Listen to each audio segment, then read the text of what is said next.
ഇവിടെയും ഒരു യൂണിറ്റ് തുടങ്ങേണ്ടി വരും.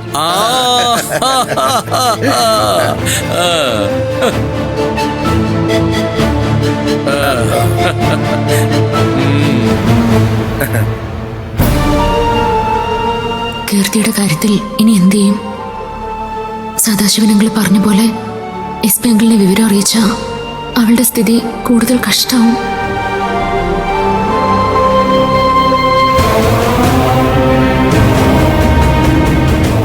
മോളെ, അച്ഛൻ ആരെയും കൊണ്ടാ വന്നിരിക്കുന്നതെന്ന് മനസ്സിലാവുന്നില്ല. ഇങ്ങനൊരു കൂട്ടുകാരനെ കുറിച്ച് മുമ്പ് പറഞ്ഞു കേട്ടിട്ടുമില്ല. അല്ലെങ്കിലും അച്ഛന്റെ കൂട്ടുകാരാരൊക്കെയാന്ന് നമുക്കറിയില്ലല്ലോ. എന്തായാലും ഈ വന്ന ആൾ ഒട്ടും ശരിയല്ല. ഞാൻ അവിടെ നിൽക്കുമ്പോ അയാൾ എന്നെ കണ്ണുകൊണ്ട് കൊത്തി പറിക്കുകയായിരുന്നു. ഏത് തരക്കാരനാണെന്ന് പോലും ആലോചിക്കാതെയാ പ്രായപൂർത്തിയായ ഒരു പെണ്ണുള്ള വീട്ടിലേക്ക് ഗോപേട്ടൻ ഓരോരുത്തരെ വിളിച്ചോണ്ട് വരുന്നത്. ഇതെന്ത് മനുഷ്യനാണോ ആവോ, പറഞ്ഞാലും മനസ്സിലാവില്ല. അമ്മയും മോളും കൂടി എന്നെ കുറ്റം പറഞ്ഞ് രസിക്കുകയാണല്ലേ? ശിവന്റെ ചുറ്റുപാടുകളെ കുറിച്ചൊക്കെ ഞാൻ അന്വേഷിച്ചു. അവൻ നല്ലൊരു അധ്വാനിയാ. ഇനി അധികം വൈകാതെ നമുക്ക് ആ ചടങ്ങ് നടത്താം. എന്ത് ചടങ്ങ്? നിങ്ങൾക്കത് മനസ്സിലായില്ല? ഇവിടെ നടന്നതേ ഒരു പെണ്ണ് കാണല. പെണ്ണ് കാണലോ? അതെ, ശിവാനന്ദം വളരെ നല്ലവനാ. ഇവളെ മുമ്പ് എവിടെയോ വെച്ച് കണ്ടിഷ്ടപ്പെട്ടിട്ടാ അവൻ എന്റെ അടുത്ത് ആലോചനയും കൊണ്ട് വന്നത്. പിന്നെ ഇവളെ അവൻ പൊന്നുപോലെ നോക്കിക്കോളും. അതുകൊണ്ടേ ഞാൻ ഈ കല്യാണം നടത്താൻ അങ്ങ് തീരുമാനിച്ചു. അച്ഛനോളം പ്രായം ഉണ്ടായേക്ക് എന്നെ അയാൾക്ക് കൈപിടിച്ചു കൊടുക്കാൻ തീരുമാനിക്കാനേ അച്ഛൻ എങ്ങനെ മനസ്സ് വന്നു? പ്രായത്തിലൊന്നും വലിയ കാര്യമില്ല. ഇന്നത്തെ കാലത്ത് കയ്യിൽ തുട്ടുണ്ടോ അന്തസ്സായിട്ട് ജീവിക്കാം. പിന്നെ നിനക്കൊരു കുറവും വരാതെ ശിവൻ നിന്നെ നോക്കിക്കൊള്ളൂ.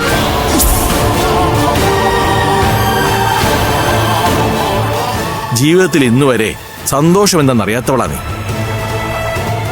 നീ ഇനിയൊരു രാജകുമാരിയെ പോലെ ജീവിക്കും. ഒട്ടും ചേരാത്ത ഒരാളെ കൊണ്ട് കല്യാണം കഴിപ്പിച്ചിട്ട് എന്റെ മോള് രാജകുമാരി ആവണ്ട.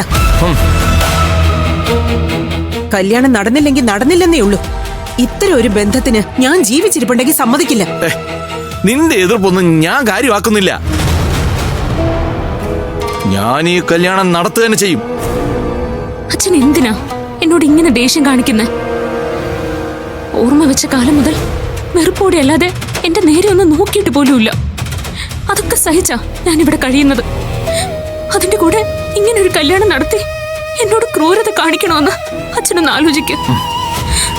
എല്ലാം ആലോചിച്ച് തന്നെയാ ഞാൻ ഇങ്ങനെ ഒരു തീരുമാനം എടുത്തത്.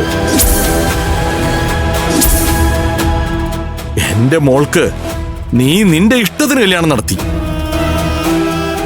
പഴയ ബന്ധങ്ങളൊക്കെ വീണ്ടും തുടങ്ങാൻ പറ്റിയതുകൊണ്ട് നിന്റെ അമ്മയ്ക്കും ബഹു സന്തോഷം. ഞാൻ മാത്രം വെറും മണ്ടൻ അല്ലേ? പക്ഷേ നിങ്ങളൊക്കെ കരുതുന്നത് പോലെ ഞാനൊരു മണ്ടനല്ലടി. എന്റെ മോളെ എന്നിൽ നിന്നും അകറ്റാൻ ശ്രമിച്ച നിന്റെ കല്യാണം ഞാനും എന്റെ ഇഷ്ടത്തിന് നടത്തും. ഇവള് കാരണം കീർത്തി വലിയ വീട്ടിലേക്ക് കല്യാണം കഴിച്ചു പോയതില് ഗോപേട്ടൻ സന്തോഷിക്കാ വേണ്ടത്.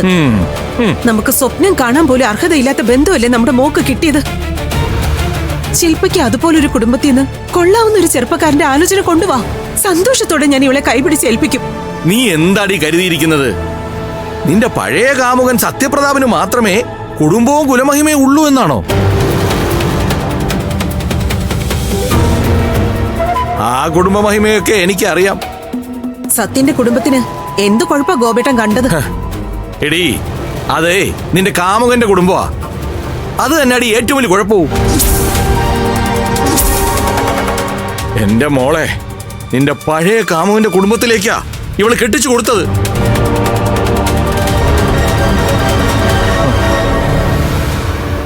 നീ ഒന്നും മിണ്ടാതെ നിന്റെ മോളുടെ കൂടെ നിന്നുകൊണ്ട് അതിനുള്ള സൗകര്യങ്ങളൊക്കെ നീ ഇവൾക്ക് ചെയ്തു കൊടുത്തു. എന്റെ ജീവനായിരുന്ന എന്റെ സ്വന്തം മോളെ എന്നിൽ നിന്നും തട്ടിയെടുത്ത് സത്യപ്രതാപന്റെ കുടുംബത്തിൽ എത്തിച്ചു.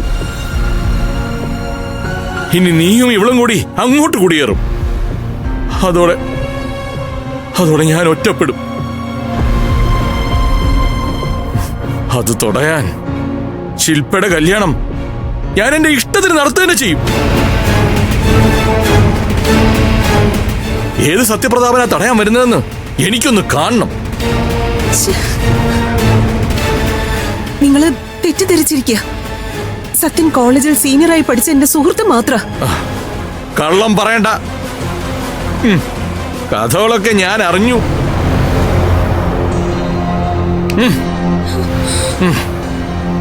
അയാളാ ഇവളുടെ അച്ഛൻ. ഇവള് നിന്റെ ആദ്യ വിവാഹത്തിലെ കുഞ്ഞാണെന്നും നിന്റെ ഭർത്താവ് മരിച്ചുപോയെന്നും നീയും നിന്റെ അച്ഛനും കൂടി എന്നെ തെറ്റിദ്ധരിപ്പിച്ചതാ.